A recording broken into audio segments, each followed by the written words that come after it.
In this lesson, the children will be making any appendages for their toys and adding their decorations. They begin by placing the piece of fabric that will be the front of their toy face up on the table and placing their decorations on top. When they're happy that the pieces are all in the right position and in keeping with their design, they use running, blanket or cross stitch to attach pieces of fabric or objects. So here, I'm going to sew on a button for the eye. Pupils who are less confident sewers or are short of time can use glue to secure their items in place instead. I'm also adding decorative stitching for its mouth and here for its fin. If the children's designs feature any appendages, these need to be made in this lesson too. They can create simple appendages by cutting the shapes out of fabric.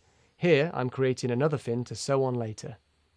Your more able children could create stuffed appendages using the method shown in the video for lesson 4. But do remind them to keep one end of the appendage flat so it can be easily attached to the main body of the toy.